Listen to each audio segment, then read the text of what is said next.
أعوذ بالله من الشيطان الرجيم قل هذه سبيلي أدعو إلى الله على بصيرة أنا ومن اتبعني وسبحان الله وما أنا من المشركين. شهر رمضان الذي أنزل فيه القرآن هدى للناس وبينات من الهدى والفرقان. السلام علیکم ورحمۃ اللہ وبرکاتہ. بسم اللہ الرحمن الرحیم. الحمد للہ رب العالمین والصلاة والسلام على اشرف الانبیاء والمرسلین وعلى من تبعهم بإحسان الى یوم الدین. محترم حاضرین، آج کے اس درس قرآن کے مجلس میں انشاءاللہ سورہ طٰہٰ سے ہم آغاز کریں گے. سورہ طٰہٰ اور پھر سورہ انبیاء کی کچھ مختصر سی تفسیر ہم معلوم کریں گے انشاءاللہ. محترم حاضرین، سورہ طٰہٰ کی ابتدائی آیت میں اللہ سبحانہ و تعالی نے قرآن مجید کے بارے میں فرمایا کہ طٰہٰ ما انزلنا علیک القرآن لتشقى، کہ اے نبی ہم نے آپ پر قرآن مجید کو نازل کیا ہے آپ مشقت محسوس نہ کریں، مشقت نہ اٹھائیں.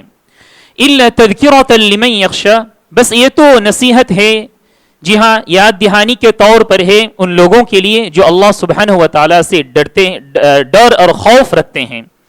اس کے بعد کہا تنزیلا ممن خلق الارض والسماوات العلی الرحمن علی العرش استوى. اللہ سبحانہ و تعالیٰ کے بارے میں فرمایا کہ رحمان کہاں ہے؟ عرش عظیم پر مستوی ہے. اس کے بعد اللہ تعالیٰ نے موسیٰ علیہ السلام کے بارے میں ایک واقعہ پیش کیا ہے. موسیٰ علیہ السلام جب کوہ طور پر گئے تھے آگ حاصل کرنے کے لیے، موسیٰ علیہ السلام سفر پر تھے اپنی بیوی کے ساتھ. مفسرین اکرام فرماتے ہیں کہ جب ان کی بیوی کا زچگی کا وقت قریب ہو گیا، درد کے وقت انہوں نے کیا کیا، آگ حاصل کرنے کے لیے سفر میں تھے، اندھیرے راستے میں تھے.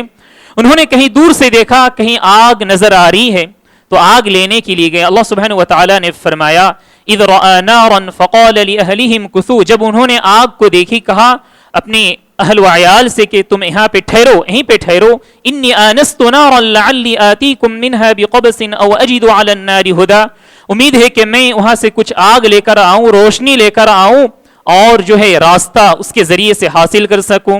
یا تو پھر کہا مفسرین نے گرمی حاصل کرنے کے لیے، ٹھنڈی کا موسم تھا تو گرمی حاصل کرنے کے لیے انہوں نے آگ کی تلاش میں وہاں پر پہنچ گئے تھے. جب وہاں پہنچے تو کیا ہوا؟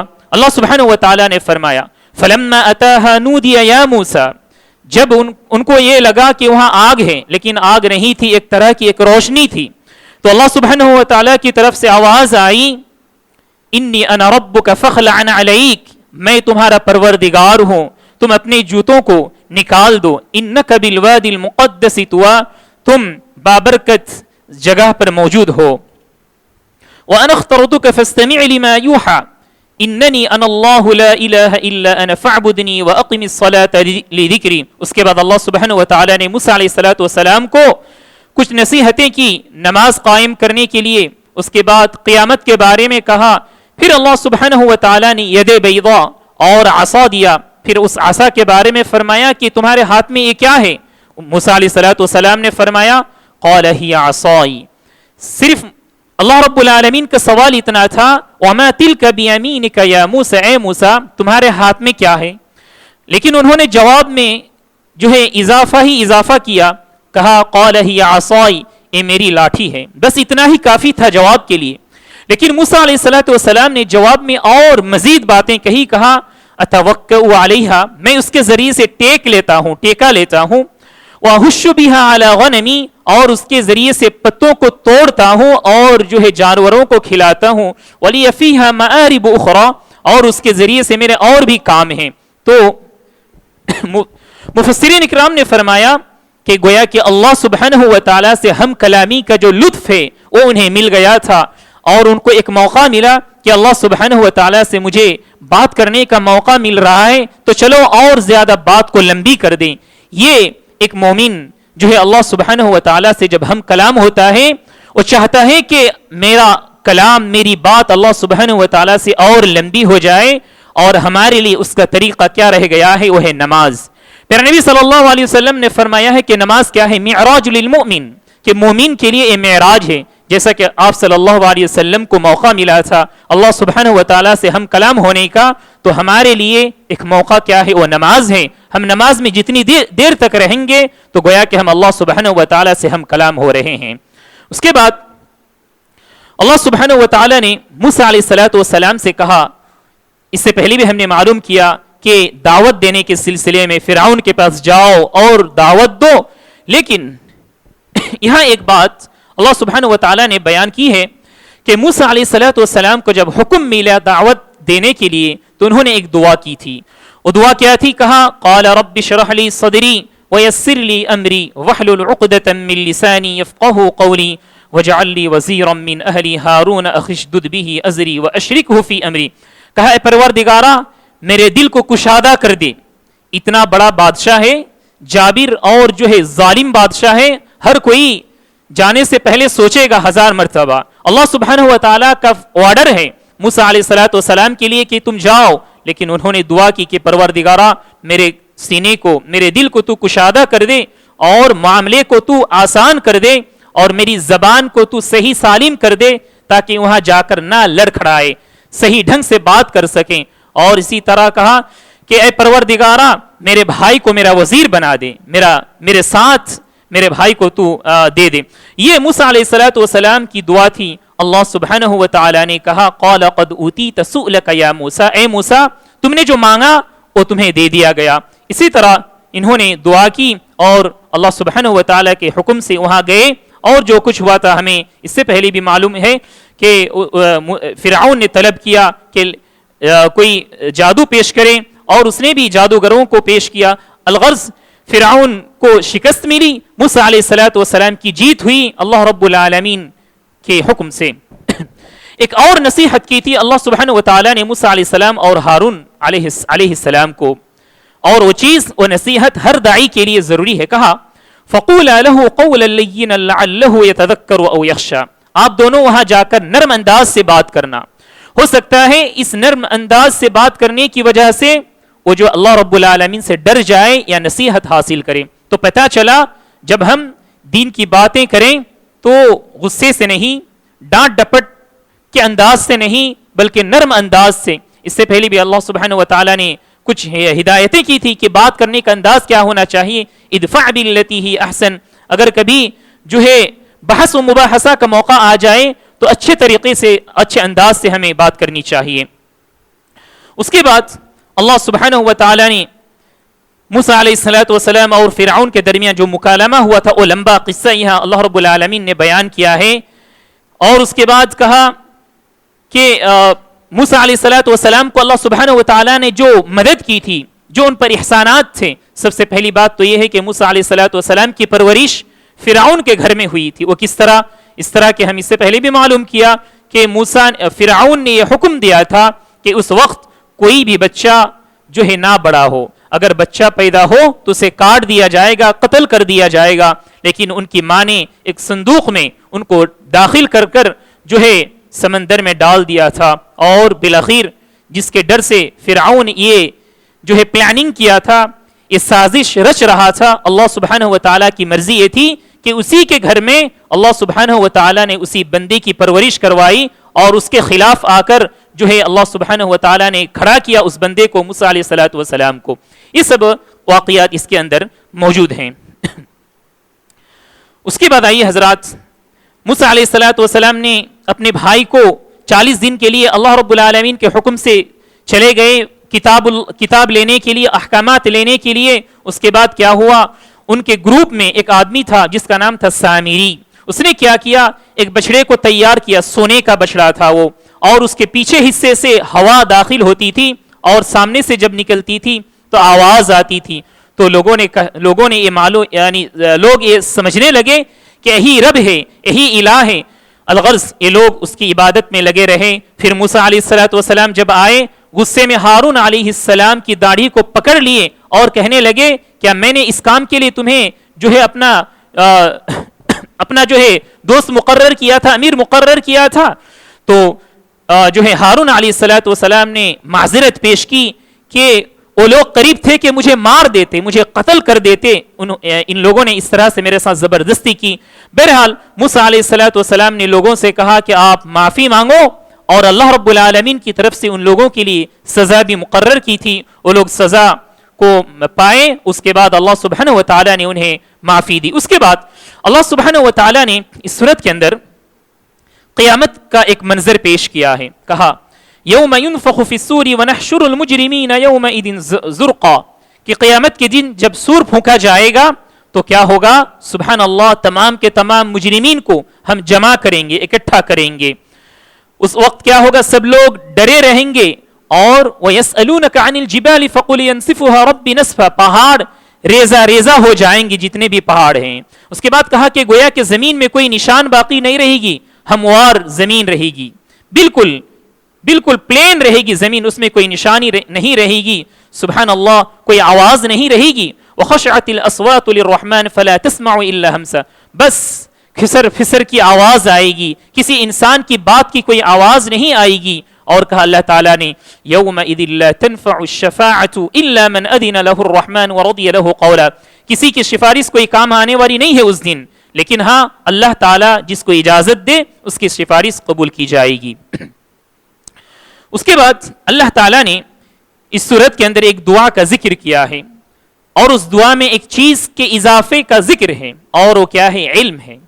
اللہ سبحانہ و تعالیٰ نے آپ صلی اللہ علیہ وسلم سے فرمایا کہ وَقُلْ رَبِّ زِدْنِي عِلْمًا, وَقُلْ رَبِّ زِدْنِي عِلْمًا, کہ آپ کہیے کہ اے پروردگارا میرے علم کو تو بڑھا دے, میرے علم میں تو اضافہ کر. تو سبحان اللہ, کسی چیز میں اگر اضافے کی دعا مانگنی چاہیے, اللہ سبحانہ و تعالیٰ نے جو سکھائی ہے وہ ہے علم. علم کی کوئی حد نہیں ہے. علماء اکرام کہتے ہیں کہ ماں کے گود سے لے کر قبر تک یہ علم کا جو اس کی کوئی حد نہیں ہے, اس کی کوئی منزل نہیں ہے.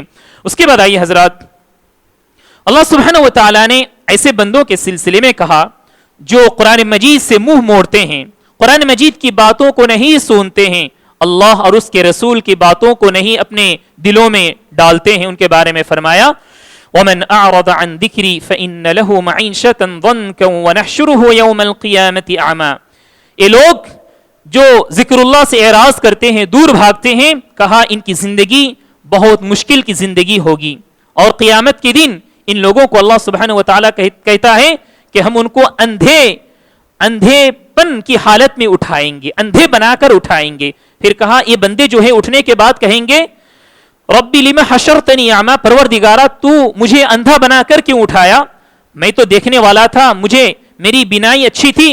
کہا کذالک قال کذالک اتتک آیاتنا فنسیتها وکذالک اليوم تنسا, میری آیتیں, میری نشانیاں تمہارے پاس آئی, تم نے ان کو بھلا دیا, آج کے دن بھی میں تمہیں بھلا دوں گا, میں تمہیں یاد کرنے والا نہیں ہوں. سبحان اللہ, اللہ رب العالمین ہم سب کو ان تمام مشکلات سے بچائے, آمین. اس کے بعد آئیے حضرات, اللہ رب العالمین نے پیارے نبی صلی اللہ علیہ وسلم سے صبر کی تلقین کی اور تسبیح و تحمید کی بات کہی. کہا فاصبر علی ما یقولون, یہ لوگ جو کہا کرتے ہیں, تکلیف آپ کو دیا کرتے ہیں, الٹی سیدھی باتیں کیا کرتے ہیں, آپ کو رنجیدہ ہونے کی کوئی ضرورت نہیں ہے. فاصبر, صبر کیجئے, اور کیا کیجئے؟ وسبح بحمد ربک قبل طلوع الشمس وقبل غروبها, سورج کے طلوع ہونے سے پہلے اور سورج کے غروب ہونے سے پہلے, یعنی کہ فجر کے وقت اور مغرب کے وقت آپ تسبیح و تحمید پہ پابند ہو جائیں, اس پر عمل کیجئے.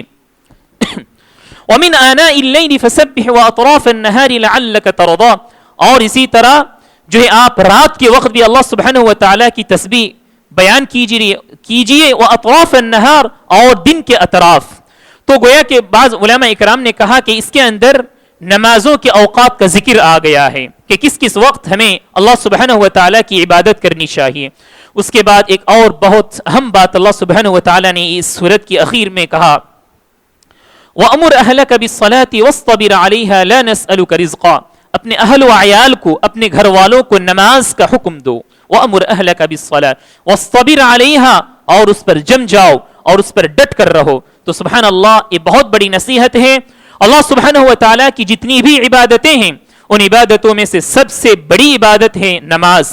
اور نماز کے بارے میں اور بھی جگہ آئی ہے باتیں، انشاءاللہ ہم آئندہ معلوم کریں گے. تو ہم سب کو چاہیے کہ نماز کی کوتاہی اگر ہمارے گھروں میں ہو رہی ہے تو ہمارے گھر کے جو ذمہ دار ہیں، سرپرست ہیں، وہ مسئول ہیں عند اللہ. اللہ سبحانہ و تعالیٰ کے پاس ان کو جو ہے جواب دینا پڑے گا. اس کے بعد آئیے، اللہ سبحانہ و تعالیٰ نے سورہ انبیاء کے اندر انبیاء علیہم السلام کے بارے میں کچھ باتیں کہی ہیں. مختصر انداز میں انشاءاللہ میں آپ کے سامنے رکھنے کی کوشش کروں گا. سورہ انبیاء کی ابتدا قیامت سے ہو رہی ہے. اللہ سبحانہ و تعالیٰ نے فرمایا اقترب للناس حسابهم وهم في غفلة معرضون. قیامت قریب ہے، قیامت قریب ہو چکی ہے، لیکن لوگوں کا حال کیا ہے؟ وہ لوگ بہت غافل ہیں. وہ لوگ غافل ہیں قیامت آنے کے باوجود، قریب ہونے کے باوجود. جب اللہ سبحانہ و تعالیٰ کی طرف سے کوئی نئی بات آتی، یعنی یہاں خاص طور پر اس وقت کا ذکر ہے جب قرآن مجید نازل ہو رہا تھا.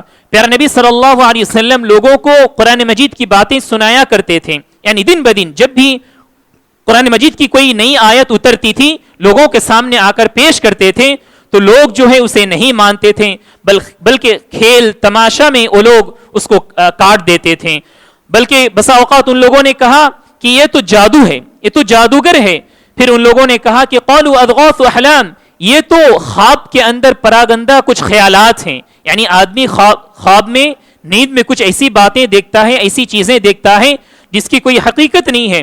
پھر اس کے بعد ان لوگوں نے کہا کہ یہ تو محمد صلی اللہ علیہ وسلم کی طرف سے گڑا ہوا جو ہے اپنی طرف سے ہے، یہ اللہ رب العالمین کی طرف سے نہیں ہے، بل ہوا شاعر. پھر کبھی ان لوگوں نے کہا یہ قرآن مجید یہ تو شعر ہے اور محمد نعوذ باللہ صلی اللہ علیہ وسلم یہ تو شاعر ہیں. ان لوگوں نے اس طرح سے قرآن مجید کے اوپر تہمت لگایا. اس کے بعد اللہ رب العالمین نے کہا کہ ان سے پہلے بھی بہت ساری قومیں آئی، لیکن ان لوگوں نے جب میری باتوں کو نہیں مانے وہ لوگ تو ہم نے انہیں تباہ و برباد کر دیا. ما آمنت قبلهم من قرية اهلكناها افهم يؤمنون، کیا یہ لوگ ایمان نہیں لائیں گے؟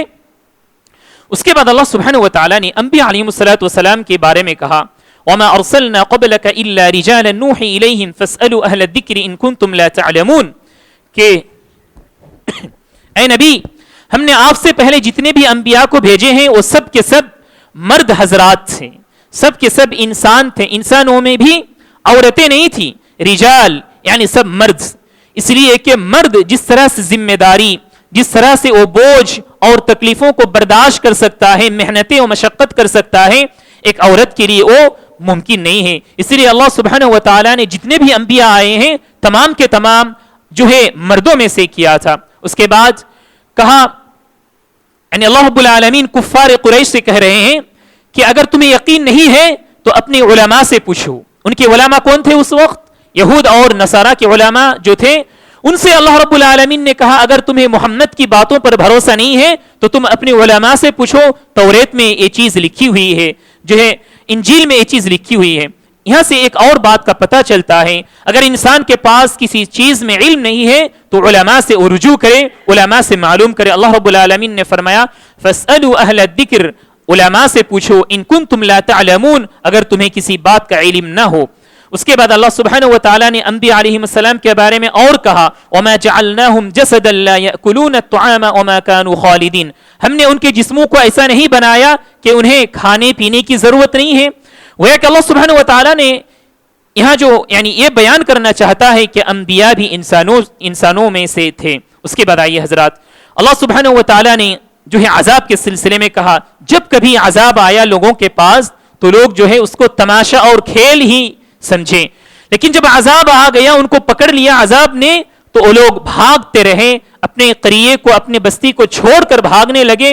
اور فرشتے یہ کہا کرتے تھے لا ترکضوا وارجعوا الى ما اترفتم فيه ومساكنكم لعلكم تسألون، کیوں اب بھاگ رہے ہو، کیوں اب بھاگ رہے ہو؟ جاؤ اپنے ان گھروں میں جاؤ اور اپنے ان باغات اور محلات میں چلے جاؤ جہاں اللہ سبحانہ و تعالیٰ نے تمہیں انعامات دیے ہیں. سبحان اللہ. اس کے بعد لوگ جو ہیں افسوس کرتے رہے، ہاتھ ملتے رہے، لیکن اللہ سبحانہ و تعالیٰ کی طرف سے عذاب آیا اور انہیں تہس نہس کر دیا، مار دیا، ختم کر دیا. گویا کہ اللہ تعالیٰ یہ کہنا چاہتا ہے ان تمام واقعات کو ذکر کر کے کہ اللہ سبحانہ و تعالیٰ قادر ہے تمہیں بھی اس طرح سے عذاب دینے پر اگر تم اللہ رب العالمین کی باتوں کو نہیں مانتے ہو. اس کے بعد اللہ سبحانہ و تعالیٰ نے کہا کہ ایک کائنات، یہ دنیا، اس دنیا کو چلانے والا صرف اور صرف ایک اللہ ہے. جیسا کہ دوسرے دھرم کے ماننے والے لوگ یہ یعنی سمجھتے ہیں کہ بارش برسانے والا کوئی دوسرا معبود ہے. جی ہاں، دھوپ دینے والا کوئی دوسرا معبود ہے، گرمی لانے والا، اسی طرح سردی لانے والا کوئی دوسرا معبود ہے.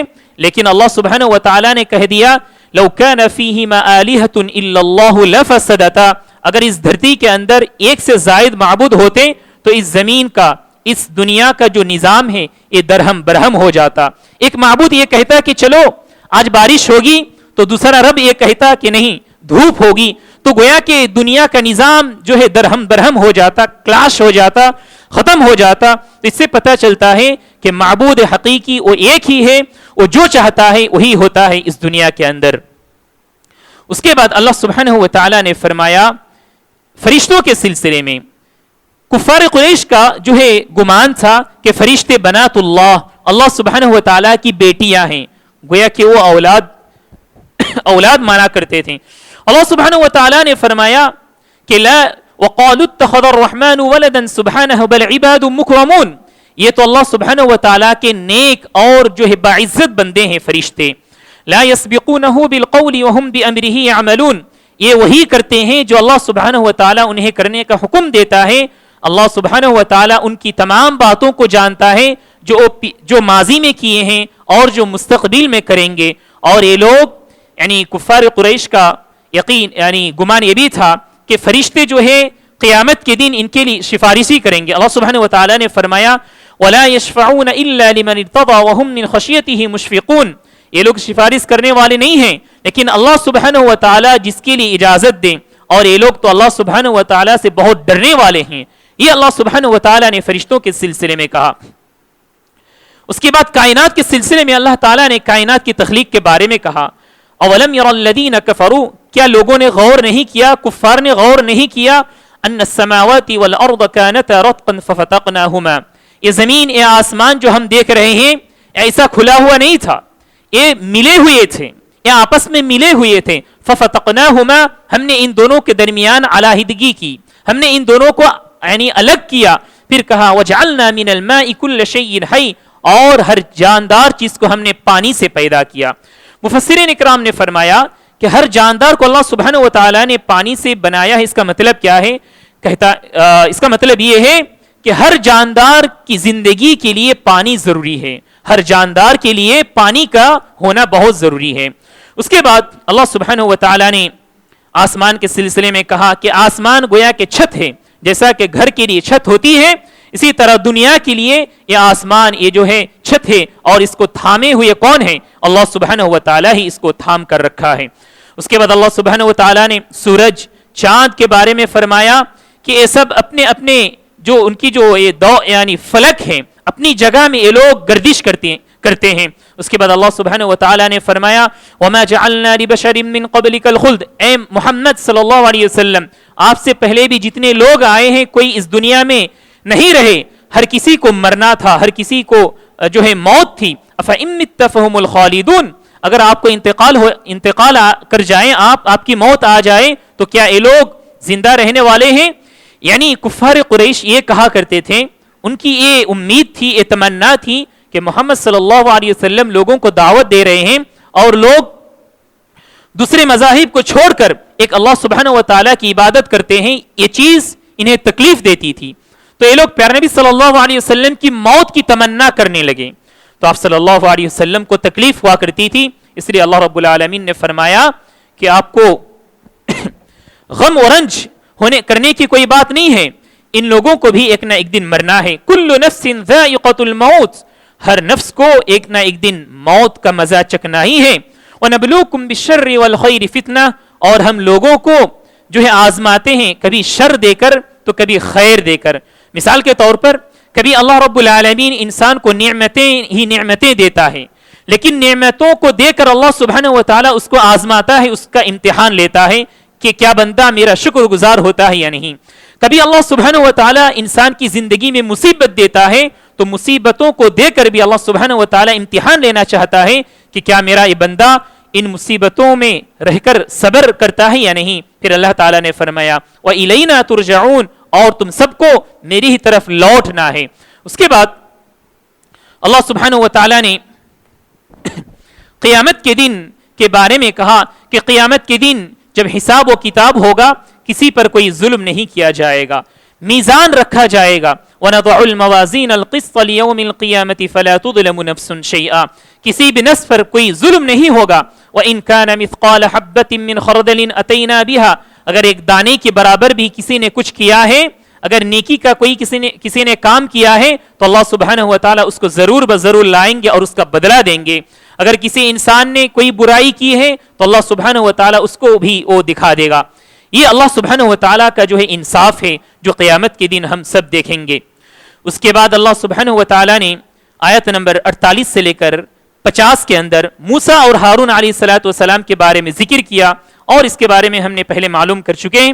اس کے بعد ابراہیم علیہ السلام اور ان کی قوم کا ذکر آیا ہے. جب ان کی قوم نے ان کی باتوں کو نہیں مانی تو لوگوں نے سازش کی کہ ابراہیم کو ہم مار دیں. ان لوگوں نے آگ جلائی، لکڑیاں جمع کی اور آگ جلا دی. ابراہیم علیہ السلام کو ان لوگوں نے جو ہے آگ میں ڈال دی، آگ میں ڈال دیا ان لوگوں نے ابراہیم علیہ السلام کو. اللہ رب العالمین نے فرمایا قلنا یا نار کونی بردا وسلاما علی ابراہیم، ہم نے آگ سے کہا کہ اے آگ تو ابراہیم کے لیے ٹھنڈی بن جا، ٹھنڈی ہو جا. اور ٹھنڈی کیسی؟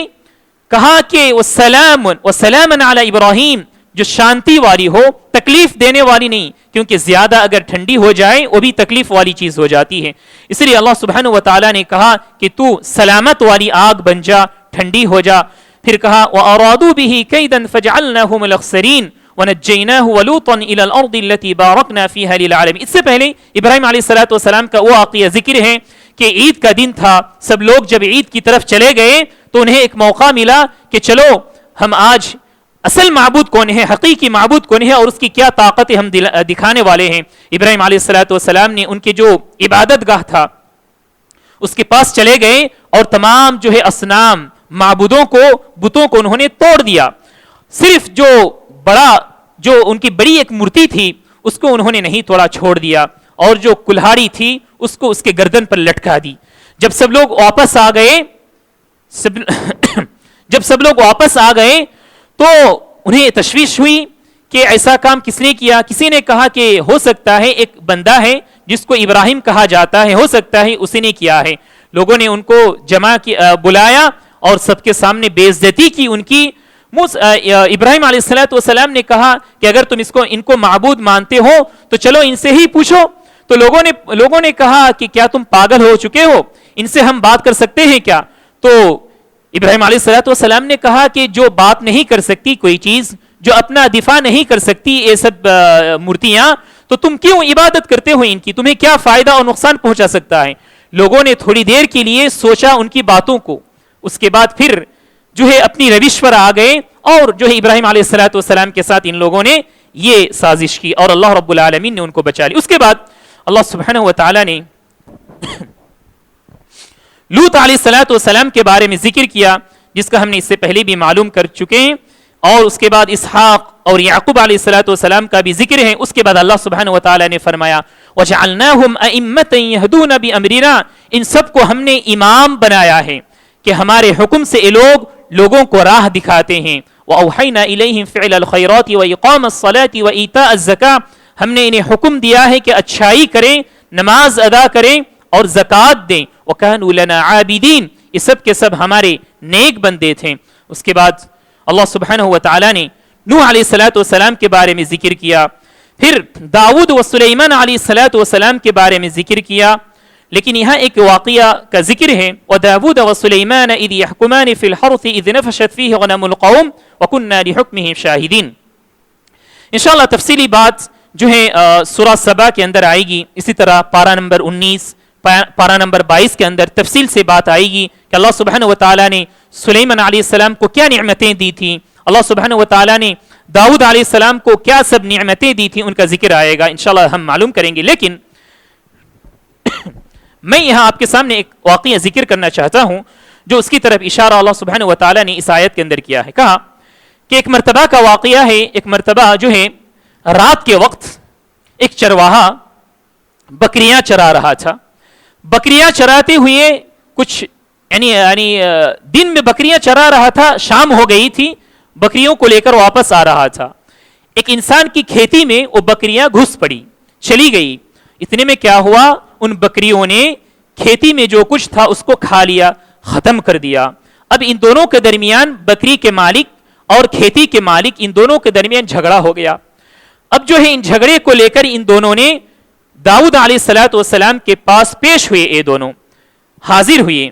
داؤد علیہ الصلوۃ والسلام نے کہا کہ ٹھیک ہے, کھیتی کا نقصان ہوا ہے تو بکری والے کو چاہیے کہ چند بکریاں اس کو دے دے, اور اسی طرح کیا ہوگا, اس کا نقصان ختم ہو جائے گا, بھرپائی ہو جائے گی. لیکن سلیمان علیہ الصلوۃ والسلام نے اس کا فیصلہ کسی اور انداز میں کیا. الگ فیصلہ تھا سلیمان علیہ الصلوۃ والسلام کا. سلیمان علیہ الصلوۃ والسلام نے کہا کہ ایسا نہیں کریں گے تو نقصان ہو جائے گا. ایسا کرتے ہیں کہ بکری والے کو کھیتی دے دی جائے, اور اس کھیتی کو جو ہے اس کو پانی دے, اور جس طرح سے پہلے وہ کھیت تھا اسی طرح جب وہ ہو جائے تو کیا کریں, اس کو کھیت واپس کر دے. اور جو بکریاں ہیں اس بکریوں کو کھیت والے کو دے دی جائے, اور تب تک کیا کرے, وہ ان بکریوں سے فائدہ اٹھائے, دودھ پیے, اور جو فائدے ہیں وہ اٹھائے. سبحان اللہ, یہ دوسرا فیصلہ تھا. اللہ سبحانہ و تعالیٰ نے فرمایا فَفَهَمْنَاهَا سُلَيْمَانَ, کہ ہم نے سلیمان کو علم دی ہے, ہم نے سلیمان کو دانائی دی ہے, افہام و تفہیم دی ہے. اللہ سبحانہ و تعالیٰ نے گویا کہ سلیمان علیہ السلام کے فیصلے کو اچھا قرار دیا, لیکن کہا وَكُلًّا آتَيْنَا حُكْمًا وَعِلْمًا, ان دونوں میں سے ہر ایک کو ہم نے علم دیا ہے اور دانائی اور رشد دی ہے. اس کے بعد اللہ سبحانہ و تعالیٰ نے جو ہے وَمِنَ الشَّيَاطِينِ مَن يَغُوصُونَ لَهُ وَيَعْمَلُونَ عَمَلًا دُونَ ذَلِكَ وَكُنَّا لَهُمْ حَافِظِينَ. سلیمان علیہ الصلوۃ والسلام کے بارے میں ذکر کیا, شیطان جنات کے بارے میں ہم معلوم کریں گے, لیکن یہاں ایوب علیہ الصلوۃ والسلام کا ذکر آ رہا ہے. ایوب علیہ الصلوۃ والسلام کو بڑی تکلیف پہنچی تھی, انہیں بیماری لاحق ہوئی تھی. ایوب علیہ الصلوۃ والسلام نے اللہ سبحانہ و تعالیٰ سے دعا کی, اللہ تعالیٰ نے انہیں بھی نجات دی. لیکن قصہ انشاءاللہ پارہ نمبر 23 میں آئے گا, ہم معلوم کریں گے. اس کے بعد اسماعیل, ادریس, ذوالکفل, ان لوگوں کے بارے میں اللہ سبحانہ و تعالیٰ نے ذکر کیا. پھر کہا فنادى یونس علیہ الصلوۃ والسلام کے بارے میں اللہ تعالیٰ نے کہا کہ فنادى في الظلمات لا الہ الا انت سبحانك انی کنت من الظالمین. اندھیرے کے اندر یونس علیہ الصلوۃ والسلام رہ کر اللہ سبحانہ و تعالیٰ کو پکارا اور کہا لا الہ الا انت, پروردگارا تیرے سوا کوئی معبود نہیں, تو ہی بچانے والا ہے. اللہ سبحانہ و تعالیٰ نے ان تمام انبیاء کے نام کو ذکر کر کے کہا فاستجبنا له ونجیناہ من الغم, ہم نے ان تمام کی دعاؤں کو قبول کی اور ان کی آواز کو ہم نے سنی اور تکلیفوں سے ہم نے انہیں نجات دی. پھر زکریا علیہ الصلوۃ والسلام کے بارے میں کہا کہ زکریا علیہ الصلوۃ والسلام اولاد کے لیے دعائیں کی, اللہ سبحانہ و تعالیٰ نے ان کی بھی دعاؤں کو قبول کی. اخیر میں کہا اللہ تعالیٰ نے انہم کانوا یسارعون فی الخیرات ویدعوننا رغبا ورہبا, یہ بندے کیسے تھے, نیکی کے کاموں میں آگے بڑھا کرتے تھے, نیکی کے کاموں میں رہا کرتے تھے, اور مجھے ڈر سے اور امید سے مجھے پکارا کرتے تھے. اس کے بعد اللہ تعالیٰ نے بس دو ہی باتیں ہیں. ایک بات یہ ہے کہ اللہ سبحانہ و تعالیٰ نے عیسیٰ علیہ الصلوۃ والسلام اور ان کی والدہ مریم علیہ السلام کے بارے میں ذکر کیا کہ مریم علیہ السلام وہ پاک دامن عورت تھیں. اللہ تعالیٰ نے فرمایا واللتی احصنت فرجها فنفخنا فیہا من روحنا وجعلناها وابنها آیتا للعالمین. یہ ایسی عورت تھی جس نے اپنی عزت کی حفاظت کی تھی, پاک دامن عورت تھی. سبحان اللہ. پھر اللہ تعالیٰ نے فرمایا ہم نے ان کو یعنی اس عورت کو, مریم کو اور ان کے بیٹے عیسیٰ کو دنیا والوں کے لیے آیت بنا دی, نشانی بنا دی, عبرت کی چیز بنا دی. پھر اللہ سبحانہ و تعالیٰ نے فرمایا قیامت کے سلسلے میں کہ قیامت جب آ جائے گی, جو لوگ قیامت کے بارے میں امید اور یقین نہیں رکھتے تھے, قیامت کو جب اپنے سامنے دیکھیں گے تو حیران و پریشان ہو جائیں گے. ان کی آنکھیں جو ہے پھٹی کی پھٹی رہ جائے گی, وہ لوگ پریشان حال ہو جائیں گے. سبحان اللہ. اس کے بعد اللہ سبحانہ و تعالی یعنی ان لوگوں سے کہے گا کہ لو کان ہؤلاء آلہۃ ما وردوها، اگر یہ لوگ، یہ جو بت، یہ جو درخت، یہ پتھر جن کی تم عبادتیں کیا کرتے تھے، اگر تمہارے معبود ہوتے تو ان کو جہنم میں نہیں ڈالا جاتا.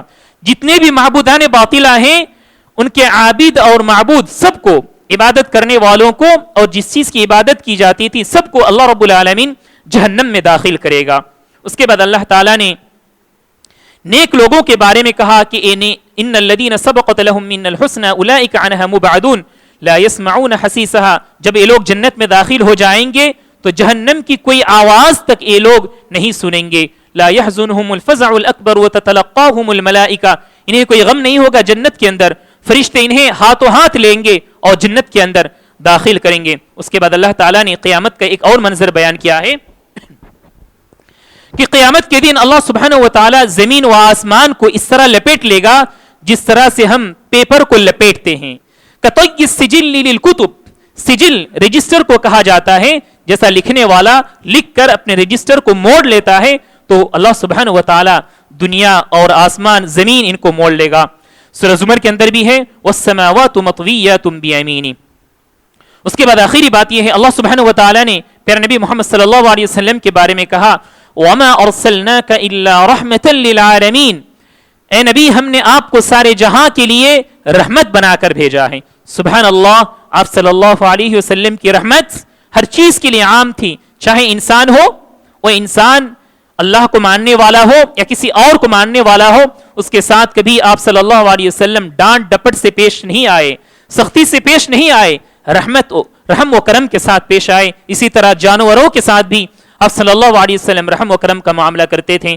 بس ان تمام انہی باتوں پر میں آج کی مجلس ختم کرتا ہوں. اللہ سبحانہ و تعالیٰ سے دعا ہے کہ اللہ تعالیٰ ہم سب کو سنی ہوئی باتوں پر عمل کرنے کی توفیق دے. آمین. جزاکم اللہ خیرا. السلام علیکم ورحمۃ اللہ وبرکاتہ. سبحانک اللہم وبحمدک، اشہد ان لا الہ الا انت، استغفرک واتوب الیک.